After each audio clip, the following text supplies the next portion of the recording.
ஓம் முருகா போற்றி. என் அன்பு குழந்தையே, பழனியிலிருந்து சொல்கின்றேன், என் நெற்றியை தொடு என்று நான் சொன்ன கணமே என் நெற்றியை நீ தொட்டு மகிழ்ந்திருக்கின்றாய். நீ தொட்டதில் எனக்கும் மிகவும் மகிழ்ச்சி. உன்னுடைய பக்தியின் அளவு அதிகம் என்பதால் என் நெற்றியை தொடக்கூடிய பாக்கியம் என்பதை அதிகமாக பெற்றும் இருக்கின்றாய். நீ நினைத்ததும் கேட்டதும் நடக்கக்கூடிய கிடைக்கக்கூடிய நிகழ்வு இன்னும் சற்று நேரத்தில் நடந்துவிடும்.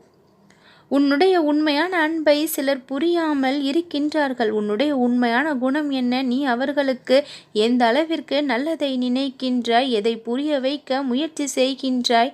ஆனால் எதுவுமே அவர்களுக்கு புரியவோ விளங்கவோ இல்லாமல் உன்னை பற்றி தவறாக எண்ணம் வைத்திருக்கின்றார்கள். அப்படி உன்னுடைய உண்மையான குணமும் நேசமும் பாசமும் புரியாதவர்களுக்கு நான் சில நிகழ்வுகள் மூலமாக புரிய வைப்பேன். உன்னுடைய அருமை பெருமைகளை நீ அவர்களுக்கு புரிய வைக்க வேண்டிய அவசியமில்லை. இந்த முருகன் நான் புரிய வைப்பேன்.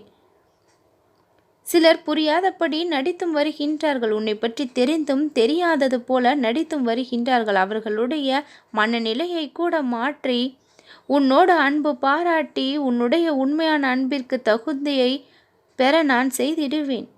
நீ எதற்காகவும் கவலைப்படாதே. மாற்றங்கள் கொண்டு வர வேண்டிய இடத்தில் இந்த முருகன் மாற்றத்தை கொண்டு வருவேன். பல மடங்கு அன்பை கொட்டி இருக்கின்றாய். சில மடங்கு கூட அது கிடைக்காததால் வருத்தம் உனக்கு. பிறர் உன் மீது பேசும் வார்த்தைகளையும் சுமத்துகின்ற வீண் பழி சொற்களுக்கும் எப்பொழுதும் மனதில் இடம் கொடுக்காதே. களத்தில் இறங்கி சில செயல்களை செய்ய வேண்டி இருக்கின்றது நீ. ஆனால் அதற்கு தைரியம் இல்லாததால் தயங்கி தயங்கி நின்று கொண்டும் இருக்கின்றாய். செய்ய வேண்டிய சில விஷயங்களை தைரியமாக தன்னம்பிக்கையோடு செய். உன் மனதிற்கு சரி என்று பட்டு விட்டது. உன்னுடைய மனசாட்சிக்கு அது சரி என்று படுகின்றது. தைரியமாக செய்ய முற்படு. உன்னுடைய முயற்சி வெற்றியில்தான் முடியும். சிலர் ஏதாவது ஒரு விஷயத்தை சொல்கின்றார்கள் என்றால் அது உனக்கு சரி என்று பட்டால் மட்டும் ஏற்றுக்கொள். தவறென்று நினைத்தால் அதை அக்கணமே விட்டுவிடு. அதற்கு அவர்களுக்கு பதிலுக்கு பதில் நின்று சரிசமமாக பேசிக்கொண்டு விவாதத்தில் ஈடுபட வேண்டாம். தவறு என்று தெரிந்துவிட்டால் அந்த இடத்திலிருந்து நகர்ந்து விடு போதும். உன்னிடத்தில் சிலர் சில விஷயங்களை ஒப்படைத்திருக்கின்றார்கள். அந்த விஷயங்கள் ஏனோ தாமதமாகி வருகின்றது. செய்ய முடியாமல் கஷ்டப்பட்டு வருகின்றாய்.